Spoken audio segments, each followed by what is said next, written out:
All right, welcome back, Inebri-art. This is Andy, the Inebri-art podcast, and I am once again recording from my house. I'm not even going to say why because we're all sick and tired of talking about it, but I am here with Natie, who is another musician guest, and you play the violin, correct? That is correct. Yeah. As well as sing, right? Yeah. So, how? I don't feel like violin is. I don't want to say it's not a normal instrument to play because it's pretty classical, but it's generally you don't see someone in pop music playing violin. It's not kind of a standard pop instrument. How did you get involved with the violin specifically? So, yeah, that's a really good way to approach it, actually, because I was just thinking about this today. I started music when I was 6 years old through the violin. And so from 6 to 18, I had a classical training. Yeah. And then even after that, I did my undergrad in classical performance.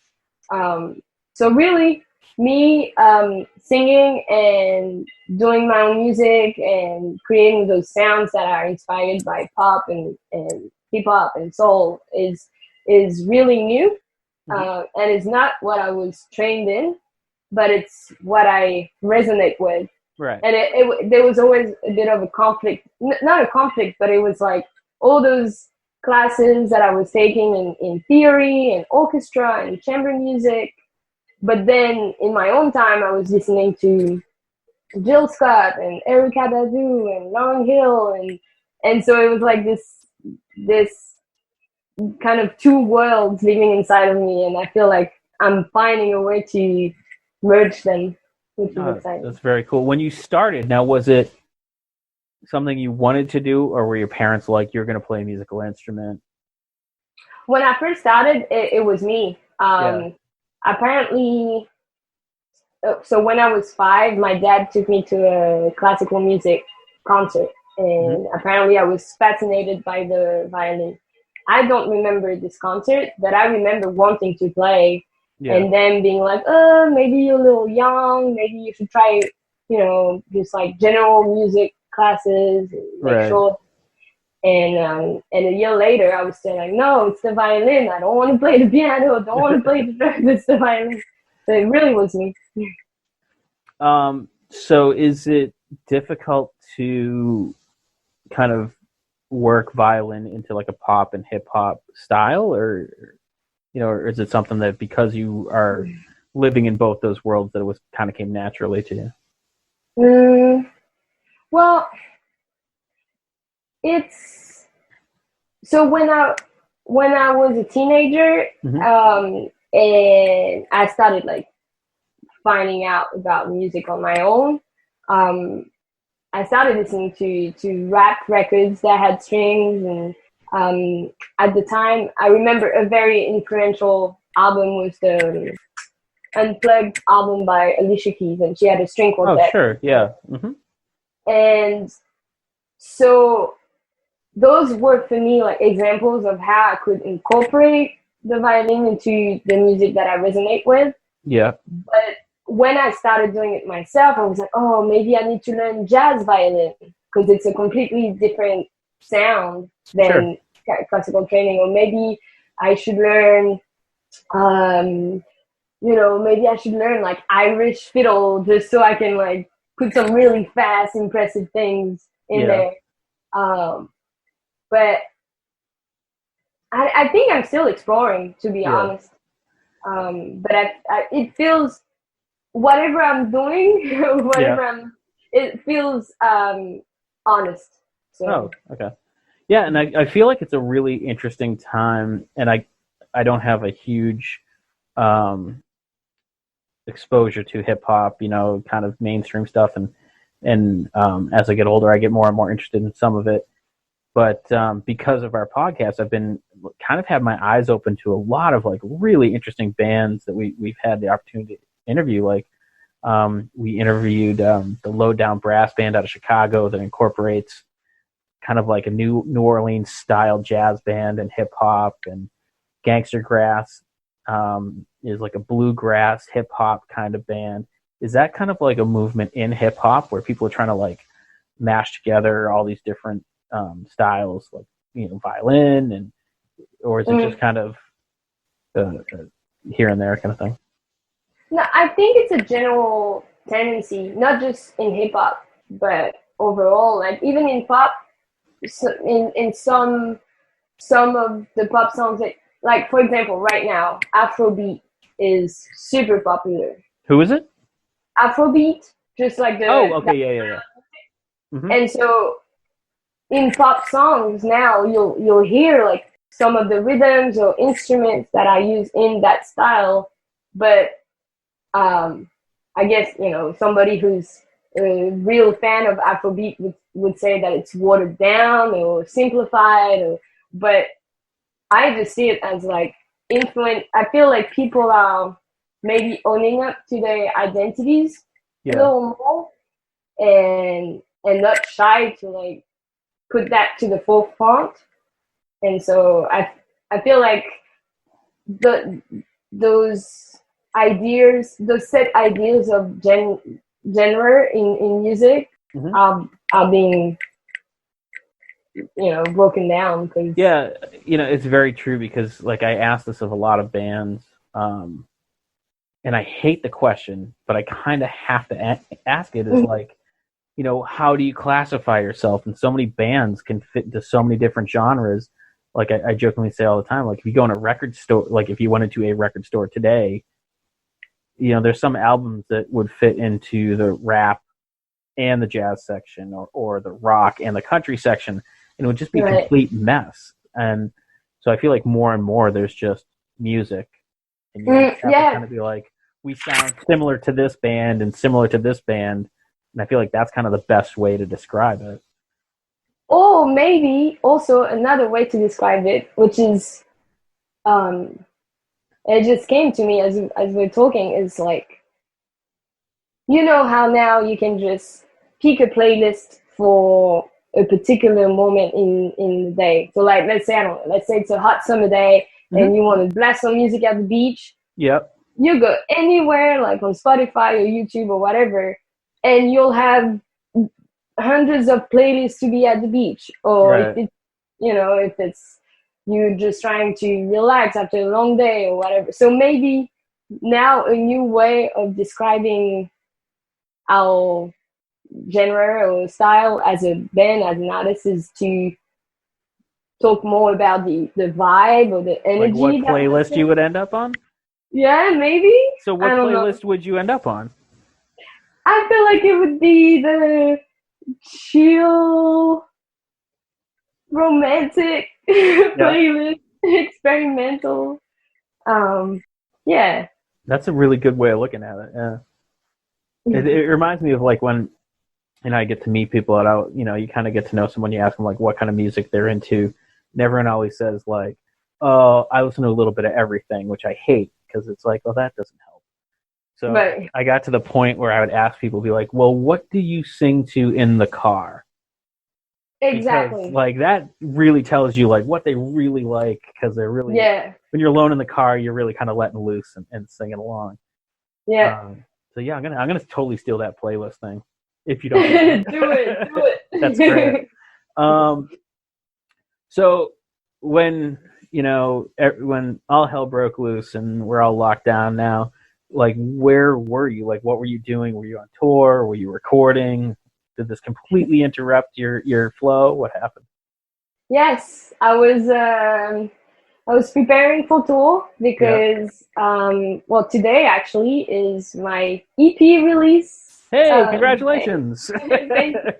Thank you. So after this, actually, I'm playing a live stream concert, which is nice because it makes me, I dressed up and I put the little lights in my room and it makes me. I thought it was for us.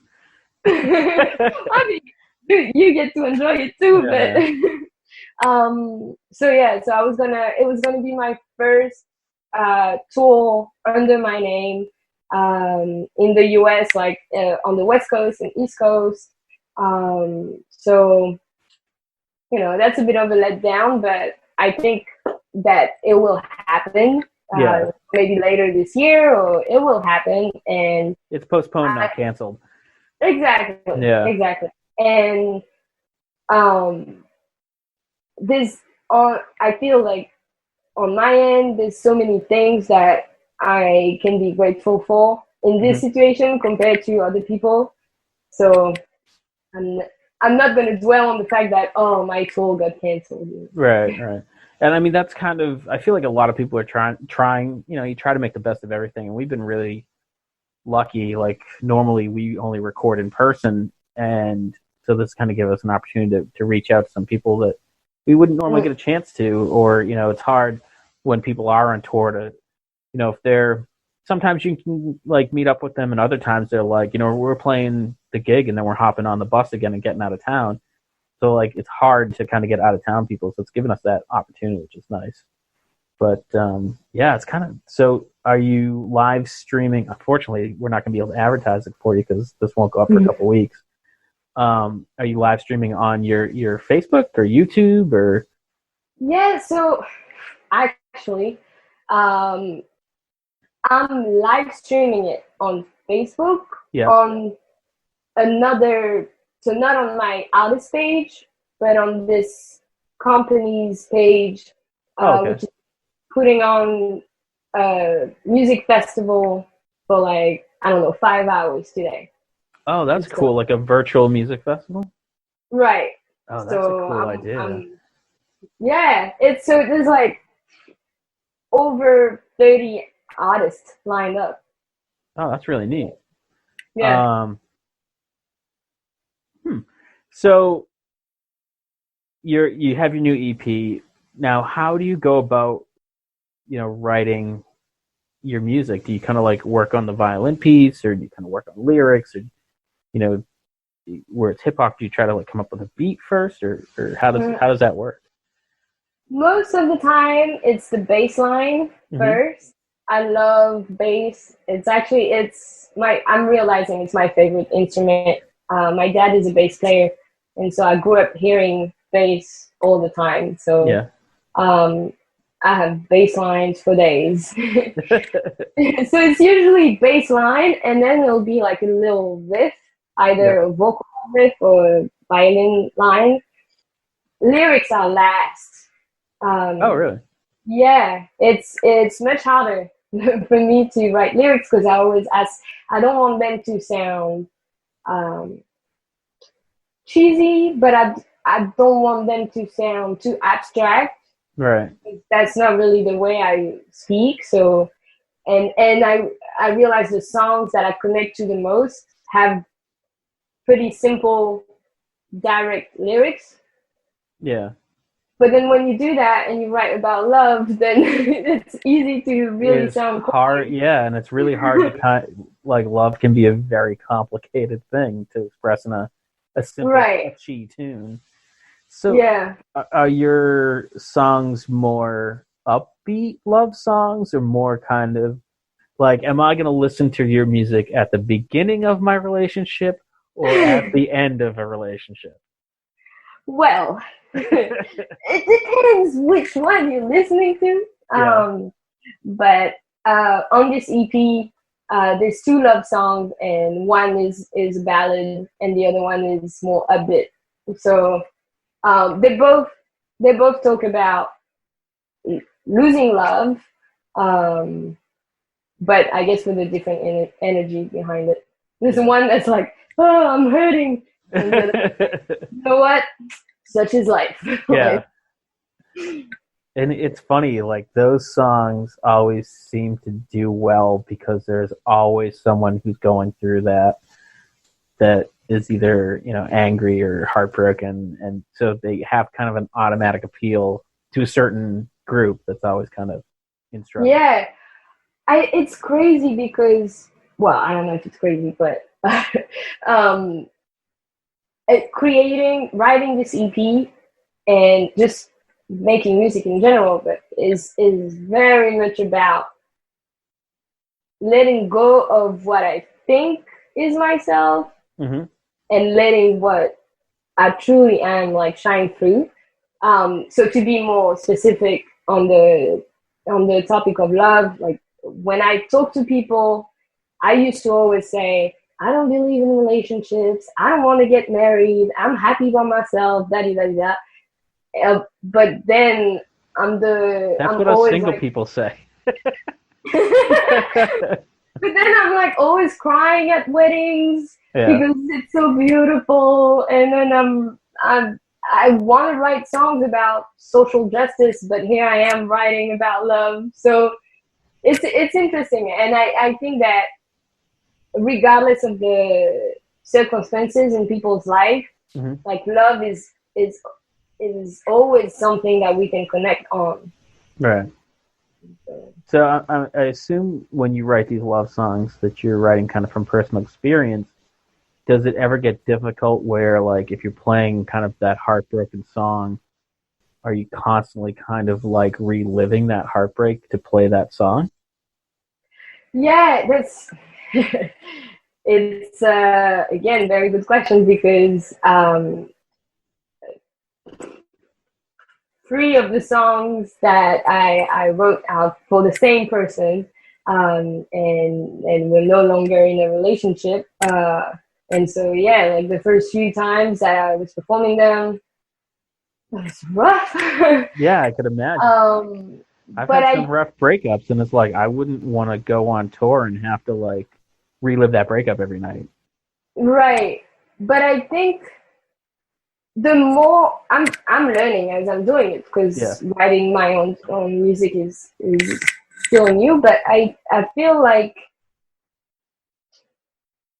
it's more about uh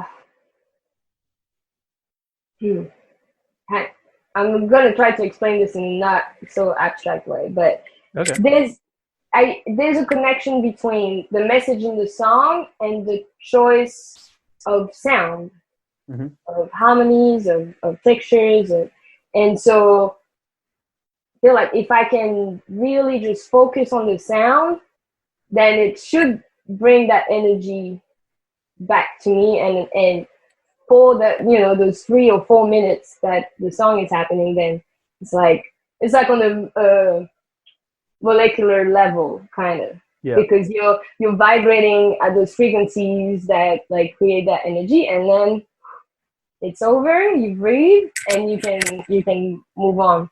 Yeah. I guess Uh, it's a practice of like being present. and it's really interesting how music can alter our mood so drastically. Like I've gone through some really tough times in life, and you know, I will change like the rotation of music that I'm listening to, and it will absolutely affect my mood. You know, I can Yeah. use music to kind of guide my mood. If I've been really down, I'll listen to some upbeat stuff. And, Yeah. it's really interesting how that works. And like I'm not even a specialist about that, but the science between like the just the vibrations and how it affects. I remember the first time I thought about the relationship between sound and how we feel Hmm. emotionally was I was in rehearsal, and the speakers were really loud, and I had my bottle of water on the ground, and it was like the water inside the bottle was making different shapes Oh, because okay. the music was so loud. Yeah. And it got me thinking, okay, if we like, what is it, 80% water, or Yeah. Might be 90, some, something like that. Yeah. some really high number, then the water inside my body might be doing the same thing. Right. So it's, And it's having a so, physical effect too. Yeah. yeah, so I should really think about like what vibrations I'm putting my body through. Hmm. And so, yeah, so the mood thing and the sound thing is real. Yeah. So, you said this is your first tour under your name. Mhm. Who else were you touring with? So last year, was it last 2018? Yeah. I was on the road as a violinist for Beyonce and Jay-Z. Oh, wow. Yeah, so that was crazy because it was my first tour, and I kind of went from no experience touring to this world tour for a year. And I feel like it was a crash course on life altogether, and I grew so much in that year. In that kind of, level, because I mean, those people are A-listers, I mean, everybody knows who they are. Is there like a certain demand on you to be like at a specific level or professionalism that you're, and do you think you're going to try to work that into your tour? Oh, definitely. Yes. I was thinking about this today because the whole like setting up the lights and thinking about things that are beyond music Mm-hmm. to create a full experience Yeah. is definitely from uh, all of those rehearsals and those concerts, because it like showed me how being an artist can truly be about like just kind of opening up your world to other people. Yeah. And for some people it's strictly sonically, and that's okay, but I feel like for me it's more than that. It's also, it's colors, it's shapes and smells, and so for example, for this EP I have illustrations and animations for each track. Mm-hmm. So when I go on the road, I can have those like projected behind me. Oh, cool. So it kind of like creates another dimension to the show, and so yeah, definitely.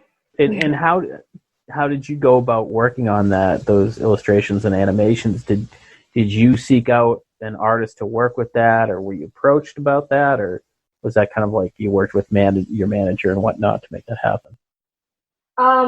So I worked with a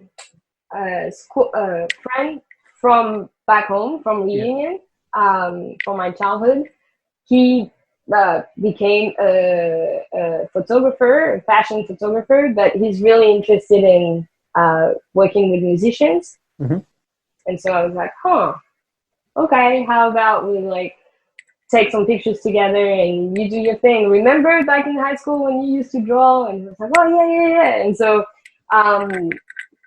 when I was on the road, actually, we stopped in Milan, where he's currently based, mm-hmm. and we just did pictures in his apartment with a blank, a white background. Yep. And then he did his magic with the background, and now it's like this mix of photography and animation. Oh, that's cool. Yeah, I wouldn't have been able to. I don't think I would have been able to create what he did. Mm-hmm. But I think that the fact that we know each other and that I know his aesthetic and he listens to my music made something that was coherent, right, with who I am. I like how you said it was someone you knew from high school, because I feel like that's part of why we started this podcast is, all us creative people, like musicians always kind of lump together, artists lump together, and sometimes there's a lot of crossover, and it's because we, I don't know about you specifically, but in high school I was like the weird kid, and the other weird kids, we would hang out together, and you're like, oh no, we're creative and artistic, we're not weird. You're weird for not thinking like us.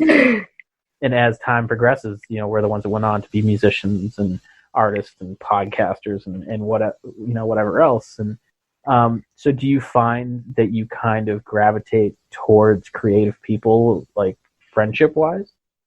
Yes, yeah. Completely. And I don't even realize it because, for example, not to talk about things that are difficult, but when Trump was elected, mm-hmm. It was such a shock for me. I did not see it. It's a shock for everybody. But I think it's for everybody if you're that creative who only hangs out with creatives. Yeah. Because I realized, even with talking with some of my artist friends who actually have friends in other fields, I'm like, no, being you, like you just don't interact with not to say that somebody who's not a creative is a Trump supporter. That is not what I'm saying. Yeah. But it made me realize that everything I interact with, whether it's the content or the news that I consume online, or the people I hang out with, the people I look up to, they're all some type of creatives. Yeah, it's funny that like you mentioned that it's like there are certain people who, they're acquaintances, maybe not necessarily friends. And over the course of the last 3 years, like online, I'm like, oh God, this person's a Trump supporter. I would have never guessed that. But I've actively made sure I didn't unfriend them or block them because I don't want to kind of end up in that, Bubble. it's in that bubble. It's so easy to do where you're like, I don't understand. No one I know likes them. And, because it's very easy to do that. And you can kind of lose track of how things are really working. But creative wise, it's fun, because you get these people. I'm very lucky. Everyone that I deal with in the town I live in is very, you can go downtown to a restaurant or a business and be like, hey, I have this idea, and they're like, yeah, let's do it. And I'm like, I haven't even told you what it is. And like, cool, I don't care, let's do it. And like, that's the mentality I love of these people who are just so eager to like, yeah, let's do something new, let's try it, we'll give it a try, see what happens. Do you prefer to, because this is your first solo EP, do you prefer to work collaboratively, or do you prefer to work kind of off on your own? It depends who I'm collaborating with. Well, if you had to choose the person you're collaborating with, if I can choose, then it can work. It's tough because if I'm working on my own music, I really want it to be as authentic or honest as possible. So I want to be calling the shots because nobody can hear what I'm hearing in my head. Sure, yeah. I mean, right. I wasn't saying one's better than the other. It was just kind of like right. No, of course. But for this EP, I worked mainly with 2 producers, and they were absolutely amazing to work with, and I'm 200% satisfied with their input. Even if it was something as simple as like, maybe you should, turn down the bass a little bit in that part. Like it's going up your voice. No, I have bass for days. Right. But, just like little things that in the end, they kind of just holding up a mirror. Right. For yourself, and you can be like, maybe this could be better. And that's part of that collaboration is you have to find that person that you trust. Because I mean, some people will be like, "Oh, you need to do this," and you're like, "That's not what I'm trying to do." So it's kind of that weird, if you can find those people that you click with that kind of get it. And also they have to be the hard part about collaborating. If it's for everybody to have the same amount of investment in the project. Yeah. Oh, yeah, sure. Yeah. Unless it becomes a contract and then they're doing it as a job. Right.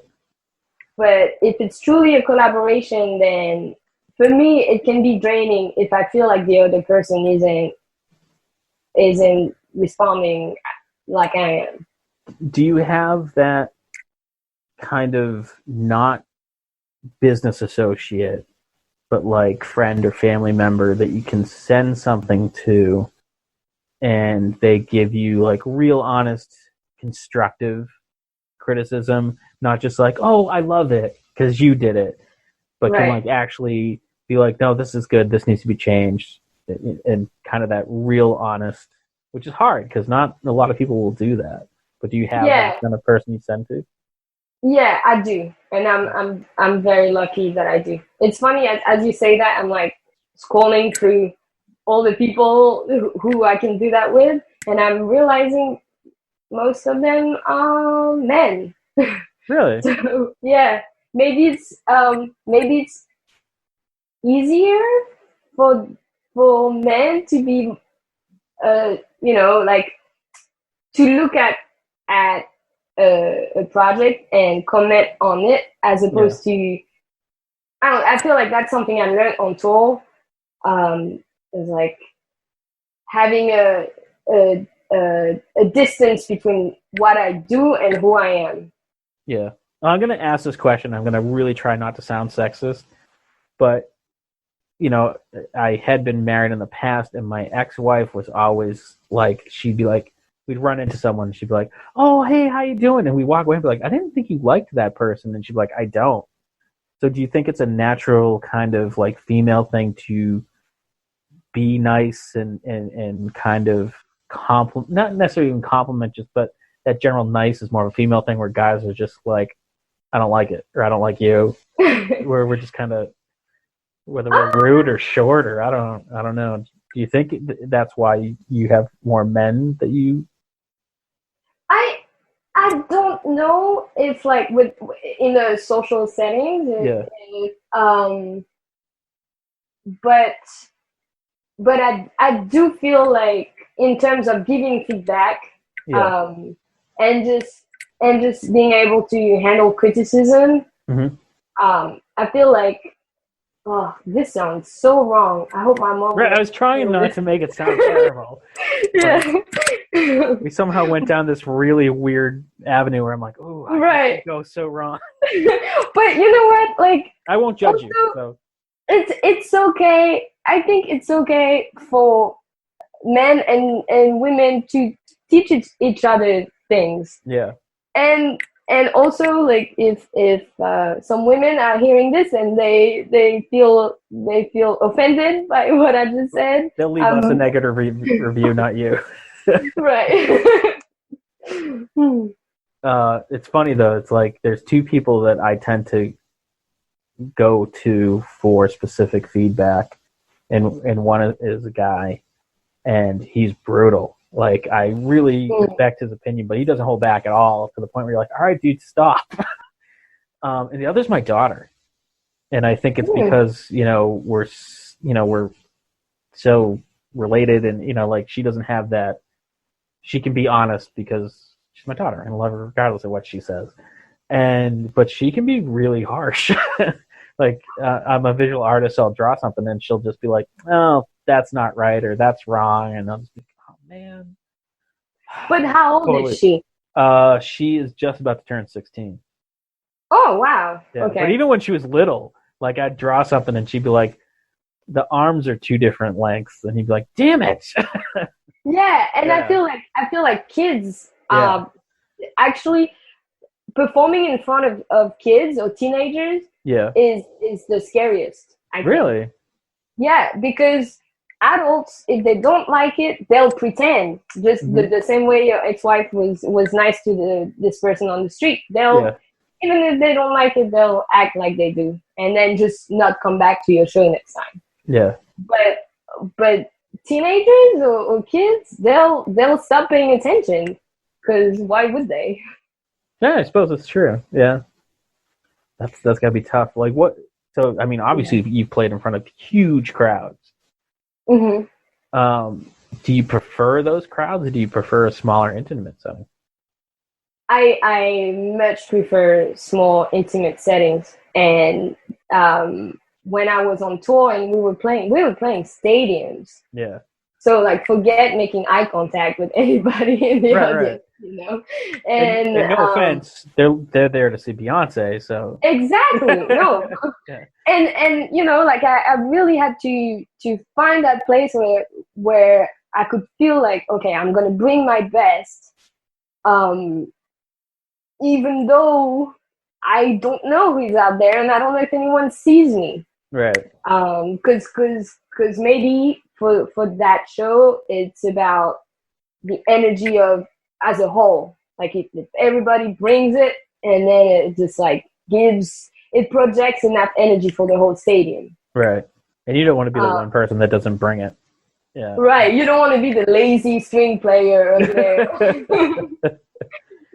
Was it so when you toured with her? Did she have like a full orchestra, or was it a handful of people? Or It was only 4 string players. yeah. And then in total in the band it was 20 musicians and then 20 dancers. Oh wow. Yeah, and then massive screens and Yeah. fireworks. Where did you go around the world? Like, what was your favorite spot? Ooh, I got to travel all around Europe, Yeah.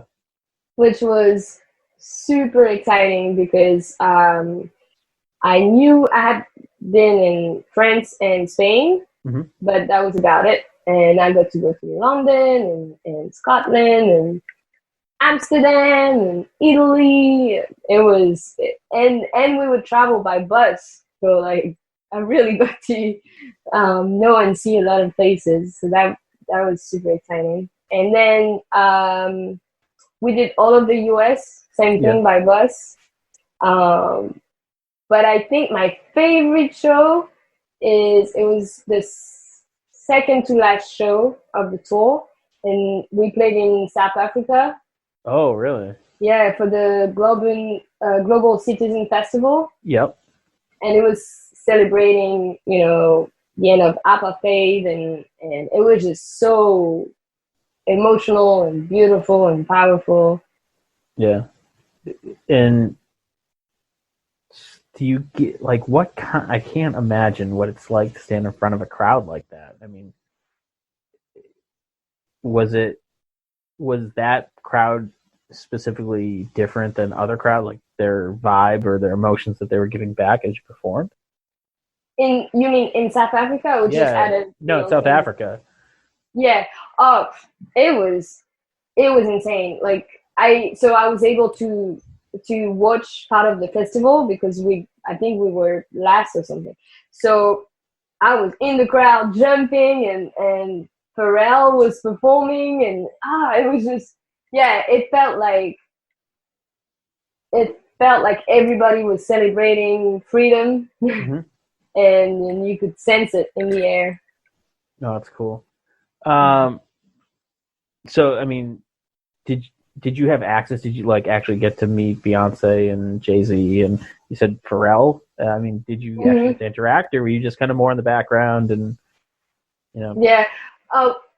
We got to hang. Like sometimes we had parties after a show or last rehearsal or something. So we got to hang a little, but obviously most of the time was with the musicians and the dancers. But, and what I mean, every kid who's interested in music wants to be that rock star or pop star, rap star, whatever.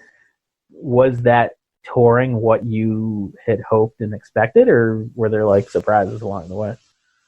There was a lot of surprises along the way. Well, first that sense of like finding my purpose on stage, like we mentioned, with the scale being so huge, and also I had never played the same music for a whole year every other night. Yeah. I mean, it was 6 months, but 6 months before that we were doing Coachella, which was a similar set list anyway. So that, like, finding how to play it with a fresh attitude was also something I hadn't thought about because I didn't know what it felt like, Do you think that's like a little bit of I guess like acting, where you're kind of having to act like it's a fresh and new piece? The concert attendees, the first time they've ever seen it played live, and you're like, this is the 73rd time I've played it live. So is it like a little bit of kind of like acting that you have to like take on? Yeah, I haven't thought of it in terms of. I mean, I guess you could say acting because you have your stage outfit, and then all the women we had to do like stage makeup, So I guess during that time, you're kind of entering in that space in your mind that like, whoa, I'm not just Natie, I'm the performer Natie. Right. So yeah, in that sense. But I think of it more as like kind of like switches inside of my body, and it's like, okay, now I'm turning on the performer, or I'm turning on the friend, or like, you know, depending on yeah, it's almost like you oh man, I know what there's a word that I was gonna say. Compartmentalize. Thank you. I couldn't even get that out. I don't know why. But like you do that and kind of like, okay, this is my social friend persona, and this is my public face, and this is my private time, and hopefully they all come from the same yeah base. I think that's what makes someone successful, is when it is genuine and not like a complete act. And it's not to say it's really an act, because a lot of times it's just like, oh, I had a crappy day, but now these people who paid money to see me perform, I have to give them their money's worth, and just because I had a crappy day doesn't mean I can go out and be like, "What's up? How you doing?" You know, you have to, you know. And we've all had those crappy days, and then we have to show up and do something, and it's really just about like, because that energy of a crappy day is still an energy.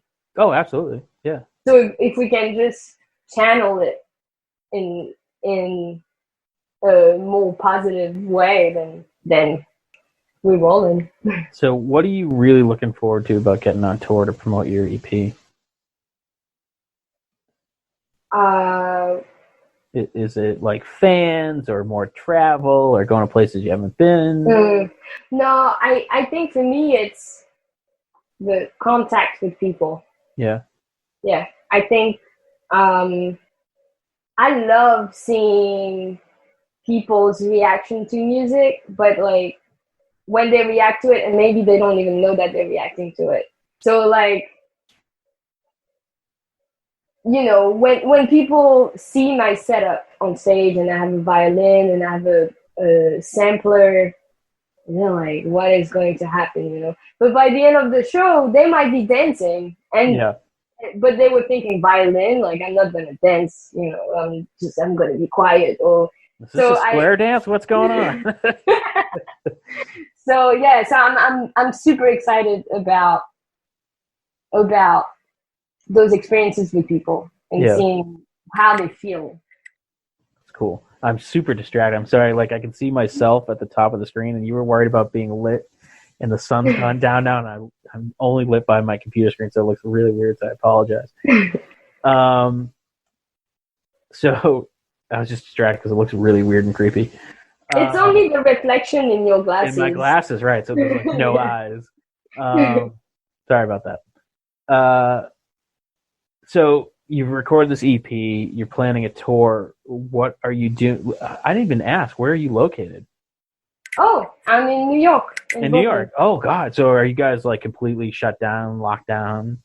Yes, we are. And it was weird today actually, because I went for a run, and there were, for the first time in like the last 3 weeks, there were more people outside, more people with no masks and no gloves. I was a little confused. I was like, is quarantine over and I just don't know?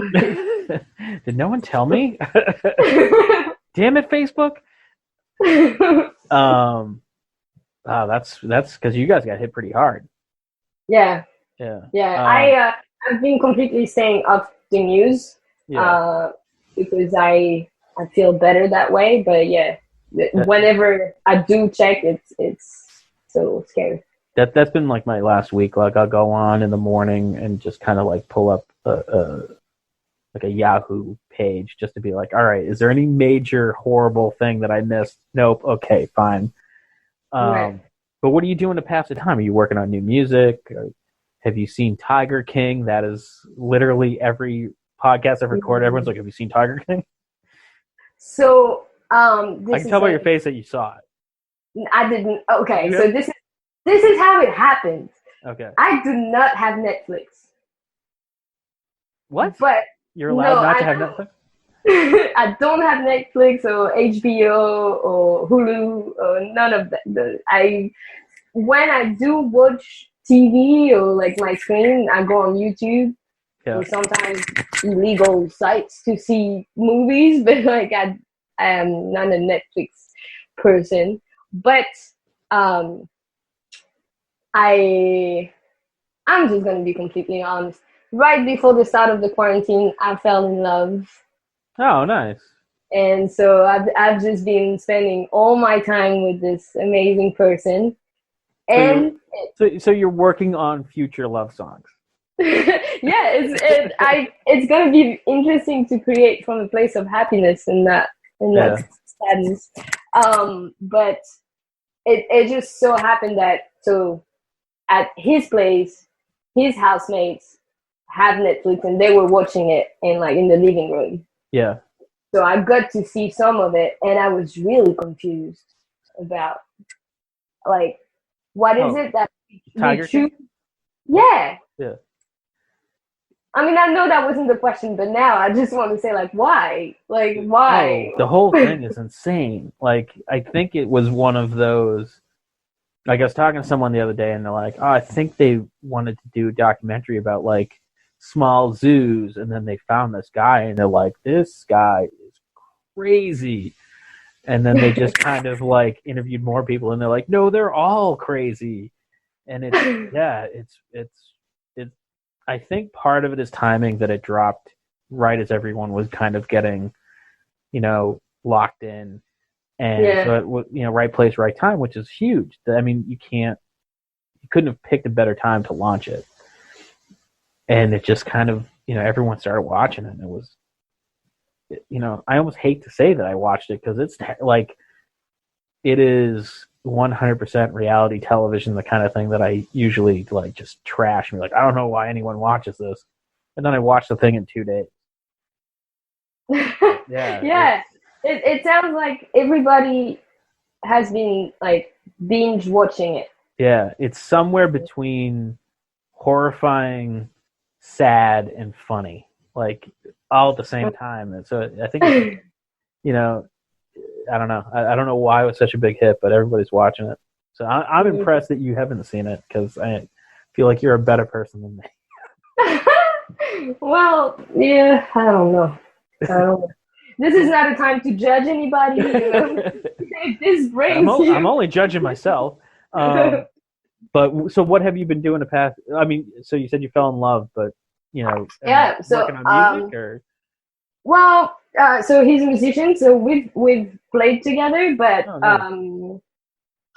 Honestly, I've been living my life like I've never, and it's probably the case for most people, but in the sense that I'm usually very organized, so I wouldn't have missed our first meeting earlier this week usually.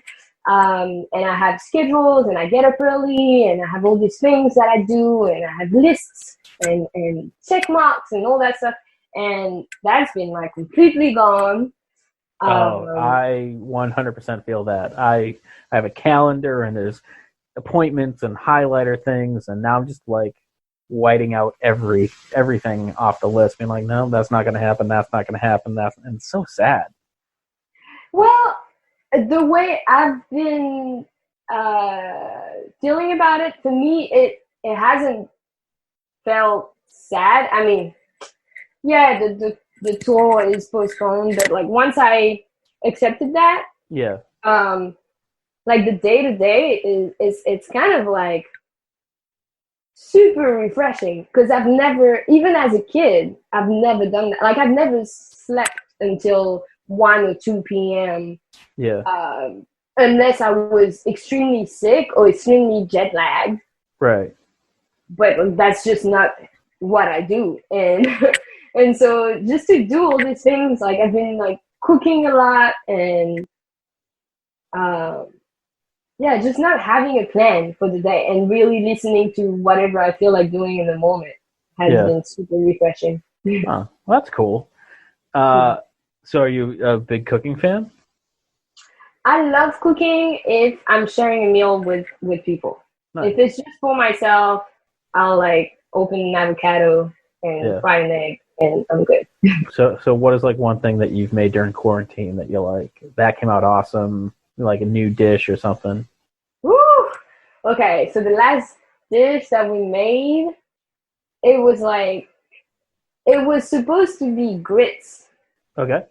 With shrimp, but we couldn't find grits, so we used potatoes instead. Mm-hmm. But then the consistency wasn't right. Anyway, we ended up like making it like a casserole. So it's like potatoes and spinach and mushroom and shrimp and cheese and all that in the oven. It was bomb. Yeah. It was Happy little accident that you couldn't find grits. That's awesome. Yeah. So where can our listeners go to find your music?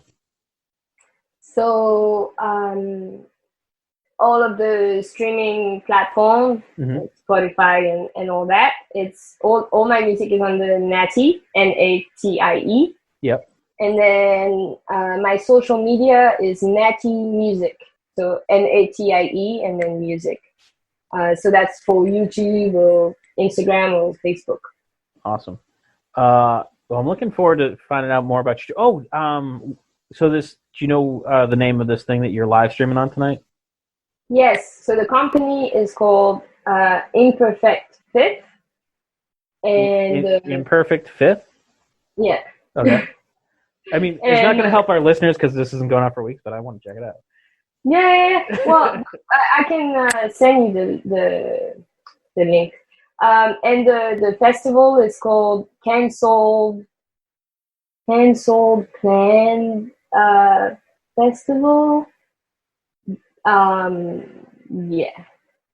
I'm trying to like find the link to send it to you, but yeah, that's already happening right now. Oh, I'm cool. going to do a little bit. Yeah. Nice. So I obviously won't keep you because you have things to do, but I really appreciate you talking to me, taking the time out.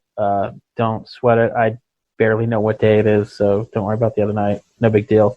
And this was a lot of fun. So thank you. Thank you. It was the first time that I felt like the like you said, like the questions, the fact that it feels more like a conversation. It's I don't know. It's more stimulating. Yeah, it's more fun, and you're not just going to be like, "Yes, that was fun." No, blah blah blah.